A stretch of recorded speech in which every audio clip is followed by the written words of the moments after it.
I have a rendezvous with death. We'll preserve the last best hope of man on Earth, or we'll sentence them to take the last step into 1,000 years of darkness. No fear. No political correctness. No wokeism. You're listening to Underground USA.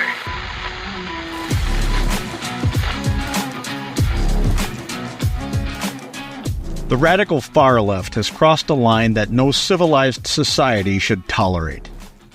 The neo-Marxist troglodytes targeting Tesla dealerships with violent, destructive attacks, smashing windows, torching cars, and destroying property are not activists. They're not noble defenders of some grand cause. They're domestic terrorists, plain and simple. And it's time we stop coddling them with soft words and weaker consequences. These thugs deserve to be hunted down, locked up, and prosecuted to the fullest extent of the law. Anything less is a betrayal of justice and a green light for more chaos. Let's cut through the nonsense. These attacks aren't random outbursts of frustration. They're calculated assaults on a company that dares to innovate, dares to challenge the sacred cows of the eco-fanatics and their anti-capitalist cronies. Tesla, for all its flaws, represents progress. Cutting-edge technology that pushes humanity forward, created by a guy who rescues purposely stranded astronauts. But that's not good enough for the far-left radicals. Nope. They'd rather burn it all down than admit the world isn't bending to their pseudo-utopian delusions.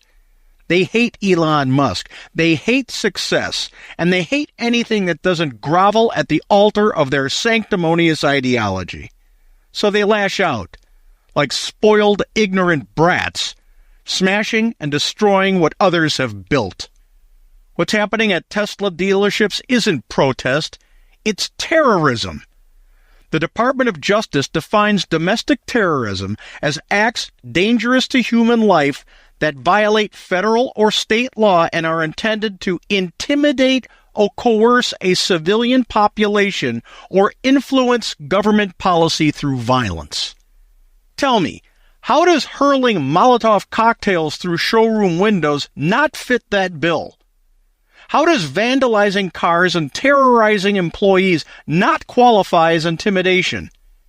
These cowards aren't holding signs or chanting slogans. They're wielding weapons and leaving wreckage in their wake. That's not free speech. That's a felony. And every single one of them should be treated like the threat they are. The far left loves to cloak their violence in self-righteous drivel, claiming they're fighting climate change or corporate greed. What a load of unmitigated bullshit. If they cared about the planet, they'd applaud Tesla's mission, not attack it. This isn't about principle. It's about selfish power. It's about tearing down anything that doesn't fit their narrow, neo-Jacobin authoritarian worldview. They're not saving the earth. They're just arrogant, self-righteous bullies with a fake cause. And they've picked Tesla as their punching bag because it's a symbol of everything they despise: ambition, innovation, and individual freedom. Well, I've got news for them. We're done tolerating their tantrums. The American people are tired of their destructive, criminal, adolescent crap. Look at the damage they've caused. Dealerships in California, Oregon, and beyond have been hit. Windows shattered, vehicles torched, and livelihoods threatened. Employees who just want to do their jobs are now dodging bricks and breathing smoke. Customers who dared to buy a Tesla are having their property trashed. This isn't some victimless crime. It's an assault on innocent people, all because a bunch of unhinged, infantile radicals can't handle reality. And what's the response from the bleeding heart apologists? Excuses. They're passionate. They're frustrated. To that, I say, fuck you. Passion doesn't give you a free pass to destroy. Frustration doesn't justify terrorism. These are grown adults choosing to break the law, and they need to face grown-up consequences. The law isn't optional. It's the line between order and anarchy. When you let these criminal provocateurs off with a slap on the wrist, you're telling every other wannabe pseudo-revolutionary that violence pays.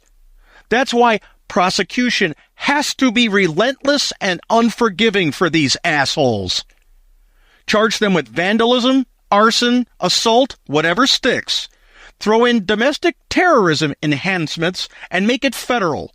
Lock them up for decades if the evidence holds. No plea deals, no community service, no second chances. They wanted to send a message with their Molotov cocktails? Let's send one back. You don't get to terrorize people and walk away. And don't even start with the "but the system's unfair" whining. The far left loves to play martyr when they're caught crying about oppression, while they're the ones oppressing everyone else with their intolerance, ignorance, and violence. They don't get a pass because they're mad at capitalism or Musk's tweets. The rest of us, members of a civilized society, don't smash things when we're upset. Why should they? Equal justice means they face the same hammer as everyone else who pulls this crap. Anything less is favoritism, and it's an assault to every law-abiding citizen who recognizes that it's a crime to torch a building when life gets tough. This is a war on sanity, waged by a radical fringe that's been indulged for far too long. The Tesla attacks are just the latest symptom of a far-left rot that's festering unchecked, encouraged by spineless politicians and a media that calls them activists instead of what they are: criminals, domestic terrorists. Enough is enough. Round them up, prosecute them, and let them rot in cells where they can't hurt anyone else. Society's had its fill of their childish, destructive chaos. It's time to crush this madness before it spreads any further. Anything less is a ceding of our republic to anarchy. When we come back, our segment on America's Third Watch, broadcast nationally from our flagship station WGUL AM 930 and FM 93.7 in Tampa, Florida. Enough of this bullshit. You're listening to Underground USA.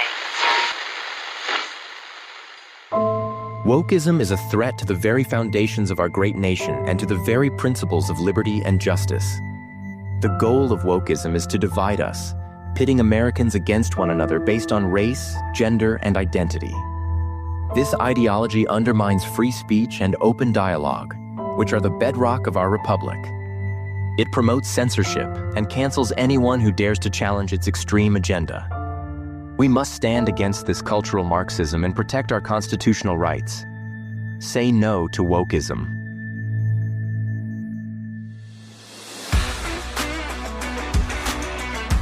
News, insight, passion. AM 930, The Answer.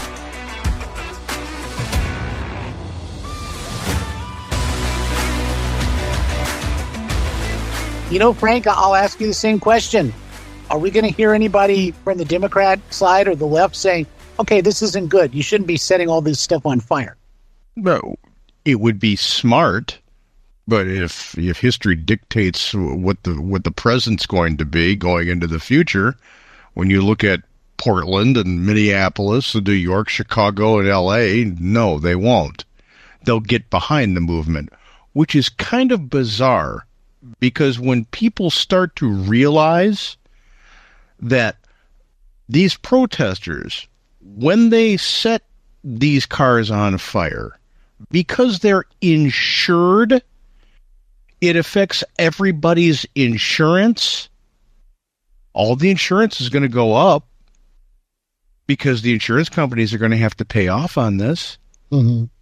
It's going to affect you and me and everybody else, Democrats included.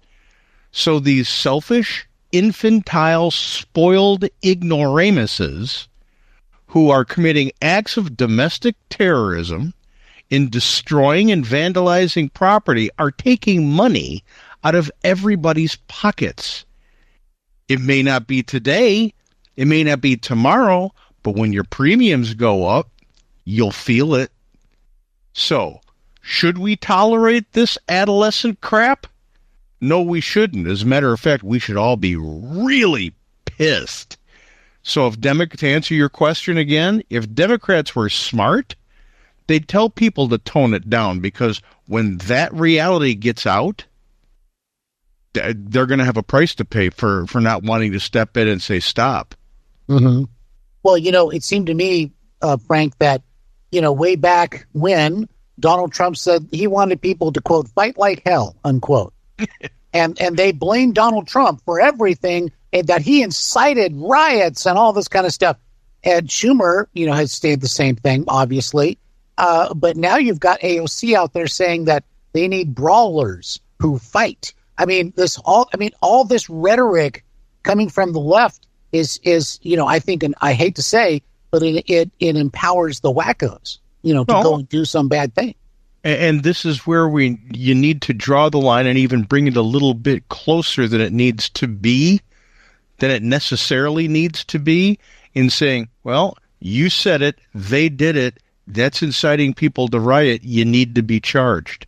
Mm-hmm. She'll scream free speech, and that's not what I meant. But if the result is what the result is, they set the precedent for this. They went after everybody who went down to the Capitol building, and they went after them like, and they charged it with domestic terrorism. They went after everybody. So the precedent is set. If okay, you said this is the way we're supposed to respond to this stuff. We didn't set the Capitol on fire. We didn't go to people's houses and destroy their bought and paid for private property. People on January 6th showed up to redress government, which is protected in the Constitution and the First Amendment. Mm-hmm. The people who did commit vandalism, they should have been charged, and they were. But some people didn't do a damn thing but just show up, and then after they were invited in by the Capitol Police, walked through the halls and didn't destroy a damn thing. Mm-hmm. Well, you're exactly right. Yeah. So they set the precedent for this. They said this is how you're supposed to respond to quote unquote domestic terrorism. Well, this fits the bill. When you use violence and destruction to coerce people and governments into advocating for your ideological vantage point, that is the textbook definition of domestic terrorism. And I'm glad to see Pam Bondi charged at least 3. Mm-hmm. Another thing these idiots have to understand is there are a few Tesla models that actually have built-in security systems with cameras. That's right. Yeah. So you're getting caught when you're doing it because you're too stupid to understand that you're going to be identified. It's built into the security system. So, once again, here we go with infantile adolescent ignoramuses, not thinking things through and not understanding what they're doing. They need to pay a price. It needs to be incredibly harsh. And I'm glad she's going for 20 years. And I hope they get the full maximum sentence. 20 years for this. Because this kind of crap, it's got to stop. You don't set cities on fire. You don't destroy personal property. You just don't do it just because you don't get your way. That's what a child does. And children get corrected when they do it. Yeah. Yeah, but they're fighting the oligarchy or something like that. Yeah. Well, just to kind of continue a little bit here with our discussion about the Tesla issue, Saul Alinsky's 13th rule is pick the target, freeze it, personalize it, and polarize it. That's exactly what they're doing to Elon Musk, isn't it? And keeping the pressure on, which is another Alinsky rule. Yeah, you're right about that. Yes. Yeah, yes, that's their playbook. It's been their playbook. And that's why for years and years and years I've been saying we've got to read, whether you like Saul Alinsky or not, hate him or not, whether you hate what they do or not, you need to know the opposition's playbook so that you don't fall for what they're doing, because it's all about propaganda and pressure. So you need to read Rules for Radicals. It's a quick read. You'll be shocked by some of the things in there, and you will see a lot of what the Democrats and the far left have been doing ever since at least the Clinton administration. I remember Hillary Clinton wrote her thesis on the guy. Mm-hmm. You know, so it's illuminating, if nothing else. But, you know, almost like a Tesla on fire. Yes. It's illuminating. You know, and again, Frank, it's you know, we're watching this right before our very eyes. It's not a theoretical thing like, oh, these radicals, they love this kind of stuff, these tactics and whatnot. I mean, we could just point right to it. There it is.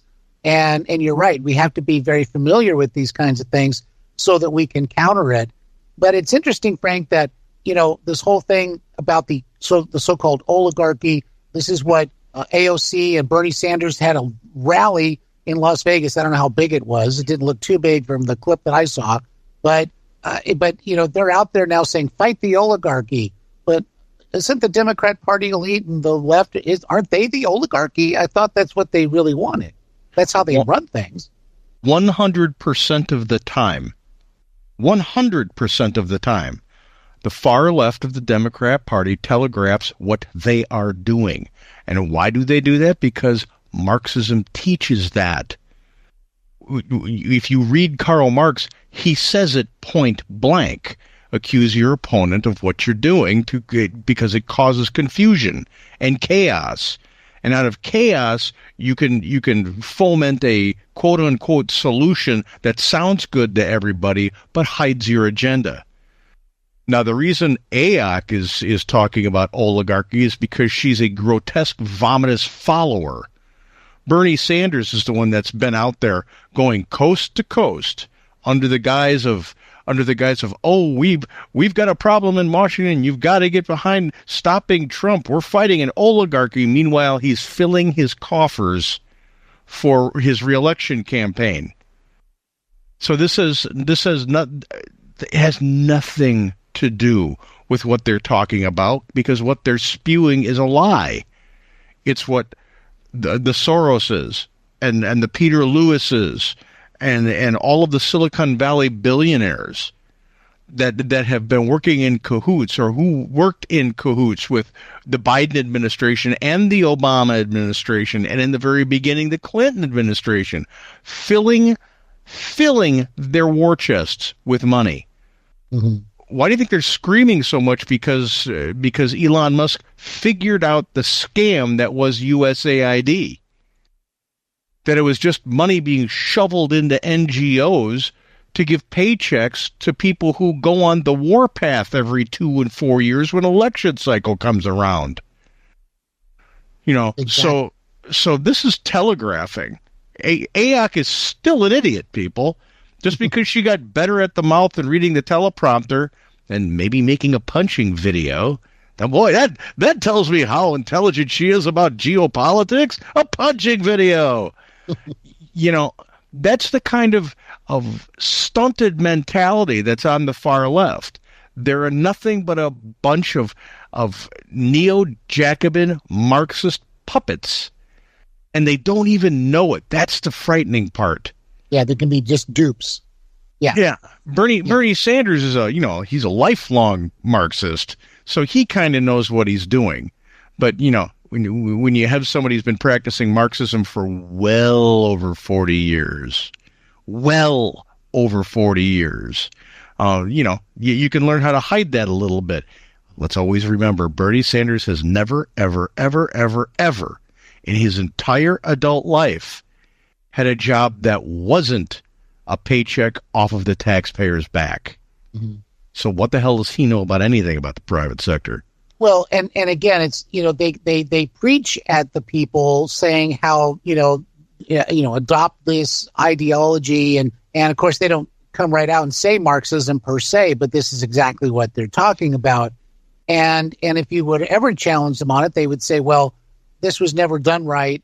And, we're going to do it right. And, because we're much more enlightened and this kind of stuff. But the American people, I think, are onto this kind of thing. And I think that the influence will shrink a little bit. But you would wonder, Frank, why wouldn't they even try to glom on to some of this success? Just even pretend like they wanted to get rid of some of the waste, fraud, and abuse so that they could take some credit for it. Yeah, I'm shocked that there's gambling here at Rick's Cafe Americana. Shocked. They're too stupid to do that. Yeah, I guess so. Yeah, they really are, and it's something that Democrats from the past would be shaking their head in incredulousness as to how unpolitically savvy the Democrat Party has become. I can tell you right now from experience growing up, Richard J. Daley would be foaming at the mouth mad at how the Democrat Party has devolved. It's ineffective in getting what it wants, except for adolescent temper tantrums. Because that's and outright lying. Outright lying. When you've got like a Chuck Schumer out there saying Republicans are trying to destroy Medicaid and Medicare and Social Security, and it's so untrue that just the day before, Republicans passed a bill specifically protecting those things. Without a Democrat voting for their bill, without one Democrat supporting what they wanted to pass. Mm-hmm. There's a video of Barrasso, Senator Barrasso, taking to the floor saying exactly that. We're not trying to destroy anything. Everything you just said is a lie. We just passed a bill that said we want to protect that, and you wouldn't even support that. So, people, you've got to start extracting punishment from politicians who are lying. It can't just be, that's politics. You can't trust a politician. You can't. It can't be go along to get along anymore and rolling your eyes. There has to be a price exacted for people who are endowed with the public trust through the ballot box, who bald-faced lie in order to maintain their power. And it always comes from people who've been in office for over 30 years. Stop voting them in. No kidding. Yeah, that's step one. That's, rules for success step one at this point. Don't vote them in anymore. That's kind of where Trump is coming from. What do they call it? What's the definition of stupidity? Doing the exact same thing over and over and over and expecting something to be different as an outcome? That's right. Yeah. The definition, of insanity is just expecting that different result. And this is exactly what we've been going through for so very long. And here comes Musk, and he helps to uncover it at the behest of Donald Trump. And suddenly it's like, the furies are released, and they just keep screeching at us. When an addict is confronted with his addiction, his or her addiction, I'm not saying it's just guys. When an addict is confronted with their addiction, the first thing they do is deny. And that's the biggest hurdle. They have to get them to admit their addiction. People, Elon Musk and Donald Trump are the interventionists saying, hey, we're having an intervention here. You guys got an addiction to stupidity. You got to stop it. Exactly right. Well, Frank, stay right there if you would. Folks, we're going to come right back. We got a lot more to tell you about and talk about as we make our way here through the 5 o'clock hour. Stay with us.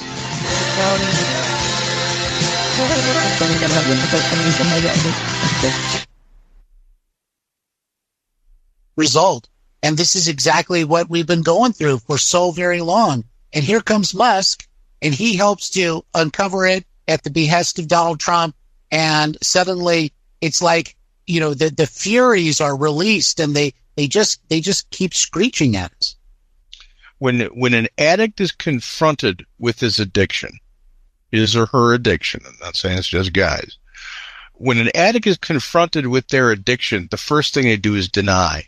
And that's the biggest hurdle. They have to get them to admit their addiction. People, Elon Musk and Donald Trump are the interventionists saying, hey, we're having an intervention here. You guys got an addiction to stupidity. You got to stop it. Exactly right. Well, Frank, stay right there if you would. Folks, we're going to come right back. Frank, I do want to ask you about the Department of Education here in just a moment, but it does seem to me kind of ironic that the Democrats are very, very much for gun control, but they're not really for Tren de Agua control, it seems. And they're not into Molotov cocktail control either. I guess not. I mean, you just can't make this stuff up. Yeah, no, this is another opportunity that they're completely missing.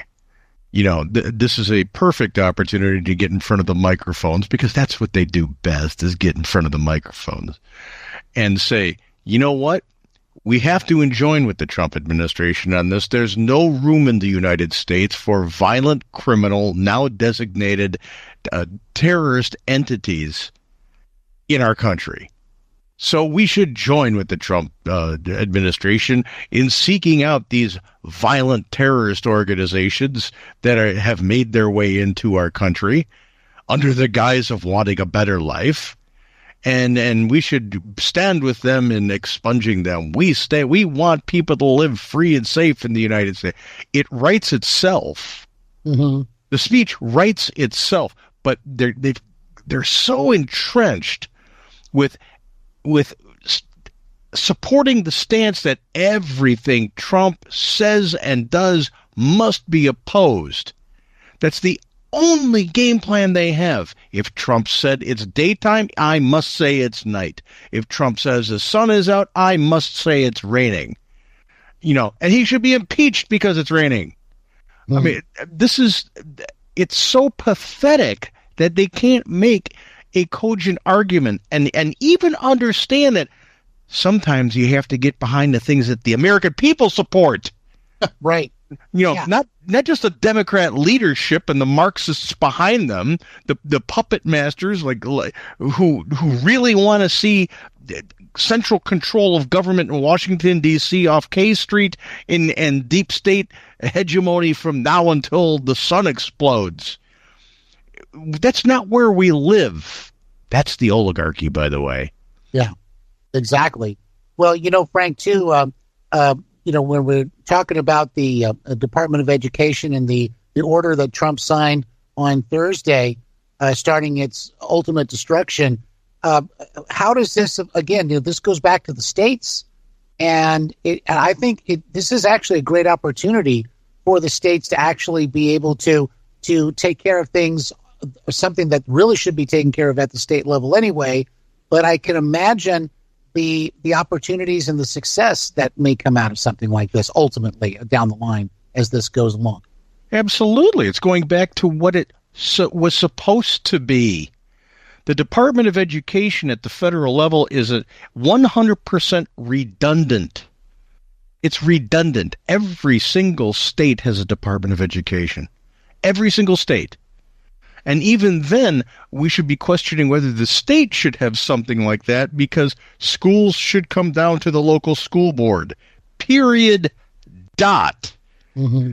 If you want to make sure that CRT or DEI isn't taught, go ahead and pass a piece of legislation at the state level.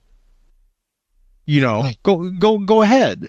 But we don't need an agency to oversee an agency that oversees agencies. That's dumb and dumb.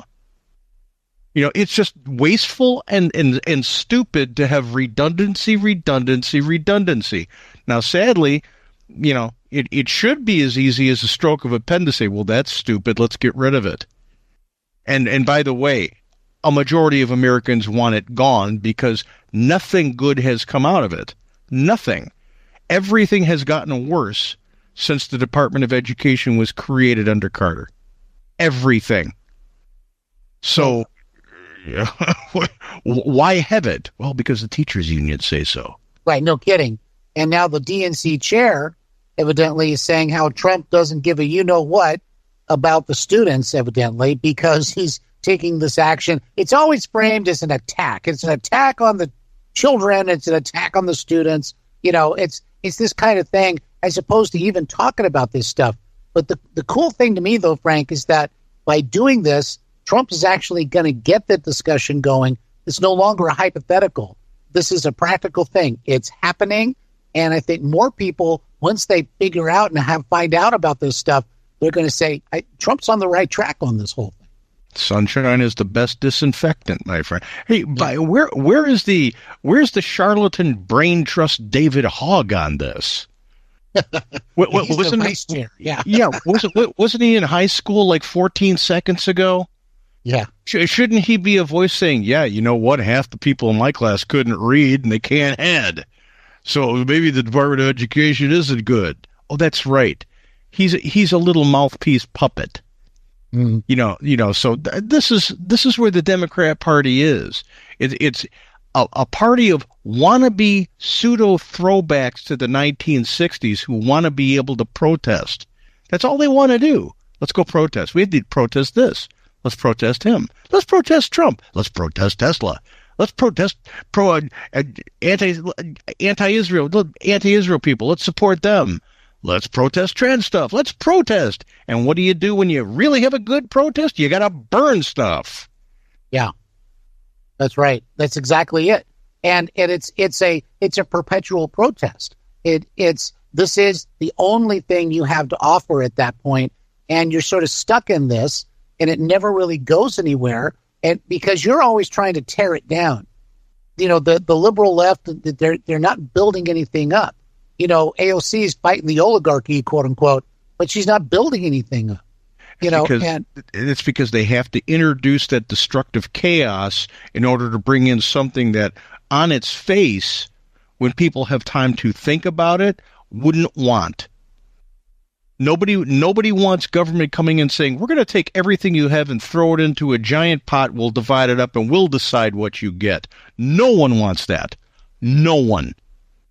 But they have to create the chaos to make people hate, to get them foaming at the mouth and not thinking clearly in order to introduce their slop, their intellectual slop, under the guise of it being something that's restorative to freedom and democracy. They wouldn't know what democracy is if it ran over them in a burning Tesla. No kidding.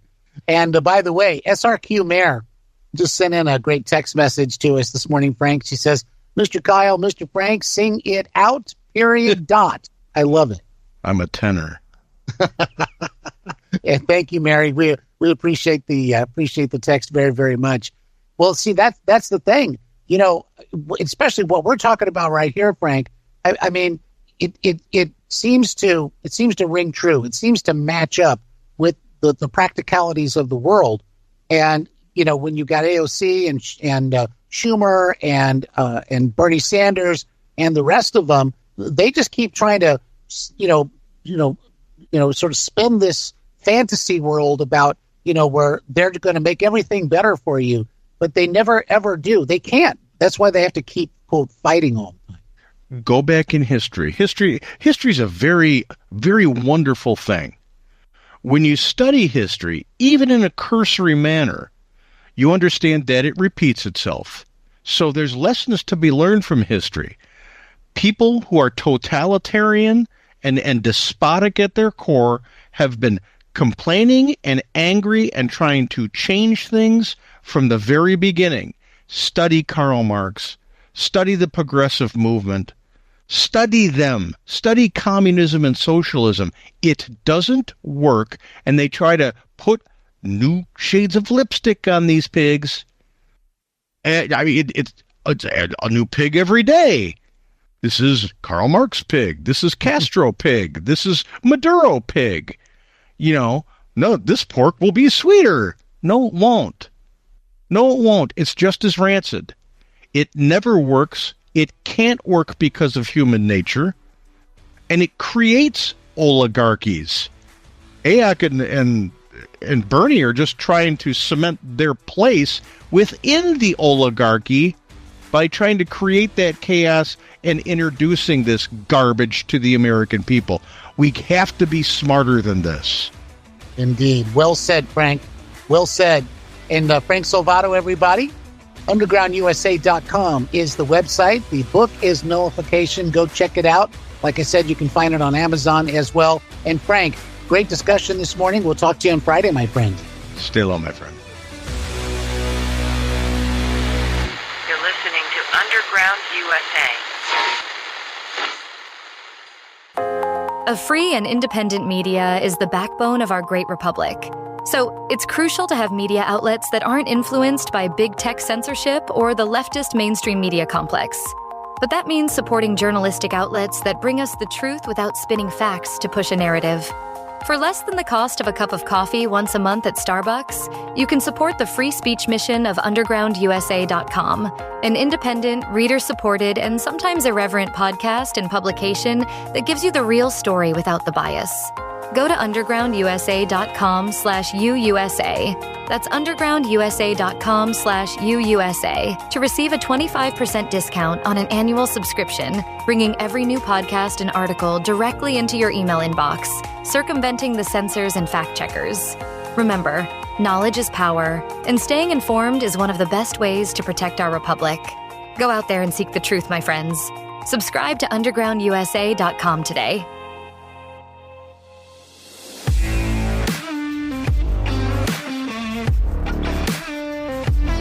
President Trump faces a judiciary weaponized by anti-Trump Democrats and activist judges intent on thwarting his second-term agenda. From injunctions halting deportations to legal roadblocks obstructing Elon Musk's Doge reforms, the federal judiciary has emerged as an adversary pushing the limits of its constitutional authority. Chief Justice John Roberts' rebuke of Trump's defiance, particularly his call to impeach Judge James Boasberg over a deportation ruling, underscores the tension between an electorally mandated executive branch and a judiciary overstepping its bounds. Trump must stand firm, defying these activist rulings and asserting the executive's rightful authority to fulfill the mandate of the American people. The judiciary's actions threaten the Constitution itself. Since Trump's re-inauguration on January 20th, 2025, lower courts have issued injunctions to paralyze his administration. On March 15th, 2025, Obama appointee Judge Boasberg blocked deportation flights targeting the Venezuelan gang Tren de Aragua under the Alien Enemies Act of 1798, asserting control over national security and immigration, domains reserved exclusively for the executive. The Trump administration argued the flights departed before Boasberg's order was formalized, citing national security, yet the judge's probing of possible defiance reveals an intent to undermine the President of the United States. Similarly, the Doge Initiative, a cornerstone of Trump's pledge to streamline bureaucracy, has faced judicial interference. Judges have restricted Musk's team from accessing Treasury data, citing dubious constitutional concerns. Judge Theodore Chang ruled Doge likely violated the Constitution by shutting down the U.S. Agency for International Development, a cesspool of corruption and graft. Yet testimony before Judge Tanya Chutkin revealed Musk is a senior advisor to President Trump, a special government employee role akin to Anita Dunn's under Joe Biden. Doge's day-to-day is led by Amy Gleason, a former U.S. Digital Service official named acting director of Doge in 2025. So, these rulings are political, not legal. Anti-Trump Democrats, bruised from their 2024 defeat, have turned to courts to obstruct the voters' will. This judicial activism plagued Trump's first term with injunctions against his so-called travel ban and the border wall construction. But in 2025, intensity signals a politicized judiciary emboldened by unchecked power. This lawfare drowns courts in frivolous injunctions to trap White House lawyers in a circus of filings, a desperate gambit by the resistance to dismantle the deep state apparatus propping up Democrats. Taxpayer cash funnels into non-governmental organizations, piggy banks for kickbacks to loyal foot soldiers vandalizing Tesla dealerships.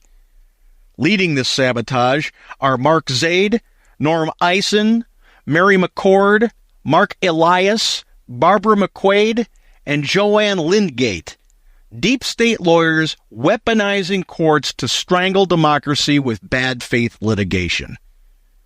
On March 18, 2025, Chief Justice Roberts rebuked Trump's call for Boasberg's impeachment, declaring it inappropriate for judicial disagreement.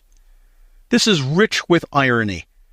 Roberts, who legislated from the bench on Obamacare, fails to acknowledge the lower court's activism with nationwide injunctions.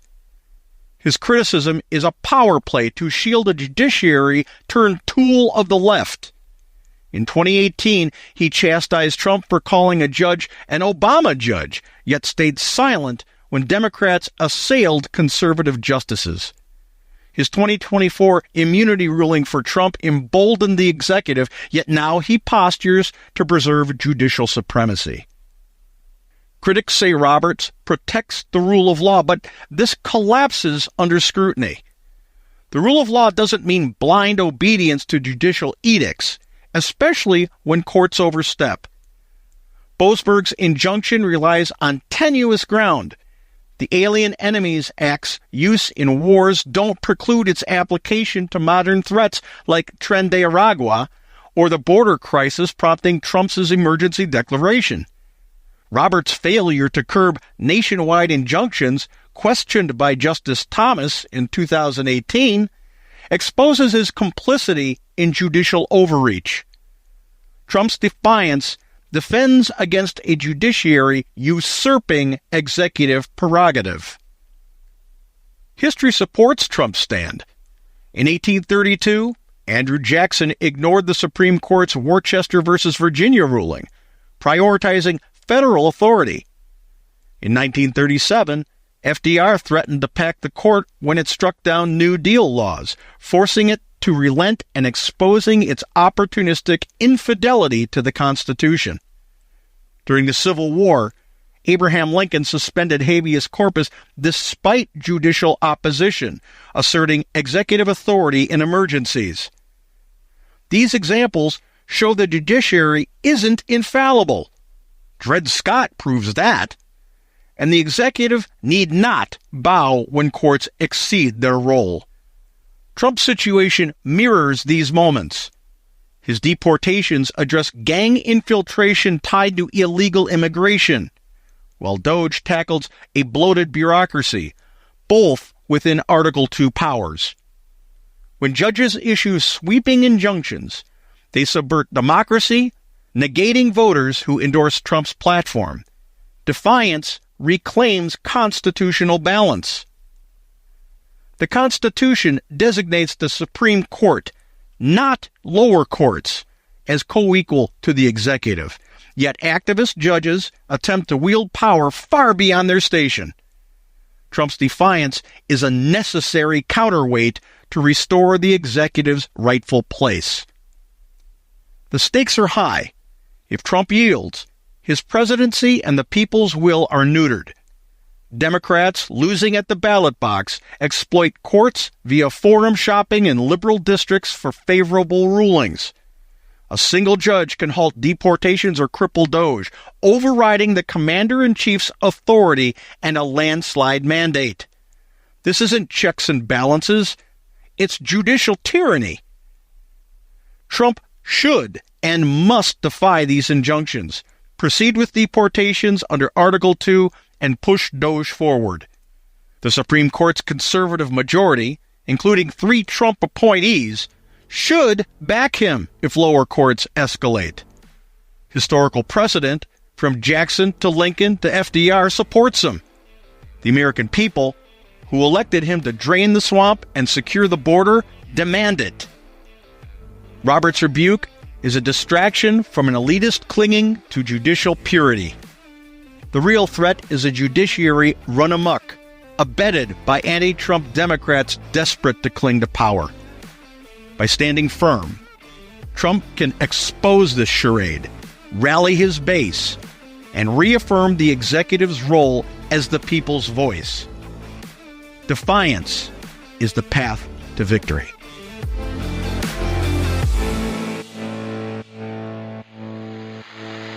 You're listening to Underground USA. The foundation of our great nation lies in our unwavering commitment to freedom, and at its core is the principle of free speech. It's not just a right, but a duty to speak our minds, respectfully debate, and challenge ideas.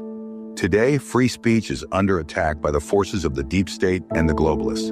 We must all do our part to protect free speech, for without it, we'd be lost in a sea of woke conformity and censorship. We have the right. Protect it.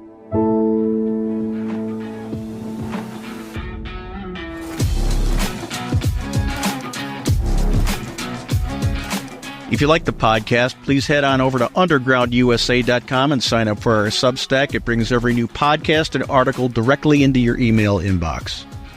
And do your part in safeguarding the Republic. Talk politics, current events, and religion with your family, friends, colleagues, and acquaintances.